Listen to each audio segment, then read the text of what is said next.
अस्सलाम वालेकुम। अच्छा, हाणे हे हिकिड़ो एग्ज़ाम्पल आहे जंहिंमें उशुर अदा करिणो आहे। उशुर घणो अदा करिणो आहे? 5%। तव्हांखे मां पोइ हिते सम्झायमि त उशुर उहा टैक्स आहे जेका तव्हां ज़राअत जे मथां कमाई में जेको आहे सो पे कंदा आहियो गवर्नमेंट खे। ठीकु आहे, यानी तव्हांजी जेका ज़राअत मां या ज़मीननि मां जेका अर्निंग थींदी आहे उन ते 10%। नॉर्मली उशुर जेको आहे 10% हूंदो आहे।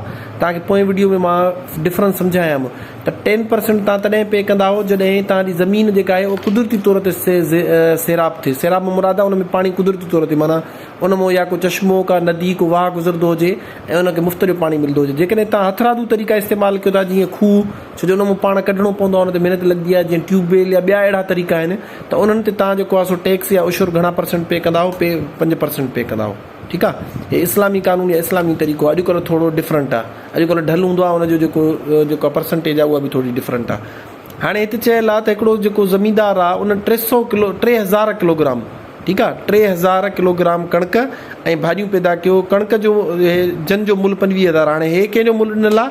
हे दरअसल भाॼियुनि जो मुल्ह ॾिनल आहे। ठीकु आहे, हाणे भाॼियूं तव्हांखे मिलियल आहे डायरेक्टली 25,000 रुपए जूं आहिनि, छो जो हुन 2 शयूं पैदा कयूं आहिनि। भाॼियूं घणनि जूं आहिनि? 25,000 जूं। कणिक में तव्हांखे सिर्फ़ु इहो ॿुधायो त 3000 किलोग्राम आहिनि ऐं जेको आहे सो 1 किलोग्राम जो मुल्ह घणो आहे? 30 रुपया। हाणे असां सभिनि खां पहिरियों त कणिक जो टोटल कणिक जी वैल्यू कढंदासीं। टोटल कणिक जेका आहे उहा 3000 किलो। ठीकु आहे, ज़रब कंदासीं कंहिंसां? 30 रुपयनि सां, छो जो 30 रुपया फी केजी आहे न। ठीकु आहे, हाणे जॾहिं असां इहो ज़रब कंदासीं तव्हांखे ख़बर आहे अंग सां ज़रब थींदो। 3 9 ऐं 3 0 हेॾो ऐं चोथों 0 हेॾो, हे टोटल थी वेंदो 90,000। यानी कि 90,000 रुपयो कणिक जो। ठीकु आहे, हे 90,000 कंहिंजो आहे? कणिक जो। ऐं भाॼियुनि जो असांखे ऑलरेडी मिलियल आहे त भाॼियुनि जो घणो थी वेंदो? 25,000 रुपया। सो 90,000 ऐं 25,000 पाण एड कंदासीं त इहो टोटल घणो थी वेंदो? 1,15,000 थी वेंदो। हाणे इहा तव्हां वटि टोटल अर्निंग थी वई, जंहिं ते तव्हांखे या जेको ज़मीनदार आहे उनखे 5% जे हिसाब सां टैक्स पे करिणो आहे।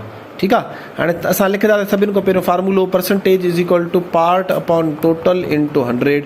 हे तव्हांजो फार्मूलो आहे। हाणे हिन में परसेंटेज जी जॻह ते असां परसेंटेज लिखंदासीं जेका असांखे ऑलरेडी मिलियल आहे। घणी आहे? 5%। असां परसेंटेज जी जॻह ते घणो लिखियोसीं? 5। टी जो मतिलबु आहे टोटल अमाउंट असांजो केतिरो आहे? 1,15,000। ठीकु आहे, मल्टीप्लाइड बाय 100 ऐं मथां पी पार्ट जो मतिलबु हूंदो आहे उन नंढो हिसो जेको असांखे हाणे पे करिणो आहे टैक्स। हे असांखे फाइंड करिणो आहे। तव्हांखे ख़बर आहे त हे बि अंग आहे, हे बि अंग आहे, हे बि अंग आहे। सिर्फ़ु हे वेरिएबल बचियो आहे। जेको वेरिएबल हूंदो आहे ABC हूंदी आहे उहो राइट साइड नो या लेफ्ट साइड नो अकेलो बचाइबो आहे। बाक़ी सभु नंबर हेॾे खणी अचिबा आहिनि बराबरि जे हिन पासे नो। 5 हेॾो ऑलरेडी पियो आहे। हाणे 1,15,000 हेठि वंड में आहे न, लकीर जे हेठां जेको पियो हूंदो आहे उहो वंड में हूंदो आहे। सो 1,15,000 हेॾे अची ज़रब थी वेंदो ऐं 100 हिते ज़रब में हुयो, इहो हिते छा थी वेंदो? वंड में। हेॾो बाक़ी छा बचंदो? सिर्फ़ु पी बचंदो। हाणे सिंपल कैलकुलेशन आहे। हे 2 0 हिन 2 ज़ीरो सां कटिजी वेंदा। बाक़ी छा बचंदो? 1150 मल्टीप्लाइड बाय 5। ठीकु आहे, हाणे इहो ज़रब कंदासीं। हाणे जेकॾहिं तव्हांखे ज़रब नथी अचे तव्हां हिते अलॻि कंदो 1150 मल्टीप्लाइड बाय 5। ऐं ॾिसो 5 ॿुड़ियाई ॿुड़ी 5 5 25, 2 मथे विया, 1 5 5 5 ऐं 2 7, 1 5 5। हाणे हे थी वियो 5750। 5,750 रुपयो हे गवर्नमेंट खे एज़ अ टैक्स पे कंदो, जंहिंखे पाण सिंधी में या इस्लामी ज़बान में छा चवंदा आहियूं? उशुर चवंदा आहियूं। ठीकु आहे, हे उशुर असांजो 5% निकिरी आयो आहे। ऐं असांखे इहा ख़बर आहे 5% छो आहे? इन करे जो हिन वटि पाणी पंहिंजो न हूंदो। जेकॾहिं कुदरती पाणी हुजे और उन नदी या गुहा वग़ैरह गुज़रे आहे त असां 10% जेको आहे सो उशुर पे कयूं आहे। सो हे तव्हांजो जवाबु हुयो। Thank you so much. हाणे हे एक्सरसाइज़ अथव 7.4, इहा तव्हां पाण सॉल्व कंदो। ऐं जेका हे जाइज़े वारी मश्क आहे न, इहा वॾी मज़ेदार हूंदी आहे। जेको बि चैप्टर हुजे जॾहिं तव्हां सम्झो असांजो कंप्लीट थी वियो आहे त हे जाइज़े वारी मश्क ज़रूरु पूरी कंदा कयो। छो जो इन में जंहिं बि टाइप जूं तव्हां जंहिं बि क़िस्मनि जा तव्हां हिसाब पढ़ींदा आहियो, 3 या 4 क़िस्मनि जा, उन्हनि सभिनि जो आख़िर में जाइज़ो हूंदो आहे या प्रैक्टिस हूंदी आहे। तव्हां हे सॉल्व करे न, जेकॾहिं हिननि जो हिकु हिसाब, त ईअं सम्झो तव्हांजो पूरो चैप्टर जेको आहे सो उहो कवर थी वेंदो।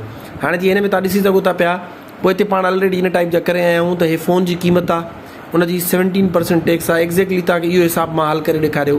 हाणे हिन में जीअं चए थो त हे जेको LCD आहे जंहिंजी क़ीमत आहे 55,800 रुपया ऐं उन ते GST जेको आहे सो उहो 17% आहे। इहो कीअं थींदो? उनखां पोइ जेको आहे सो जेके GST यानी कि जनरल सेल्स टैक्स, उन्हनि जा, ज़कात जा ऐं मुख़्तलिफ़ क़िस्म जा जेके बि पाण हिसाब करिया हिन सॼे में उनजो रिव्यू थिए थो पियो। सो कोशिशि कंदा कयो जाइज़े वारी मश्क हल करे वठंदा कयो। Thank you so much.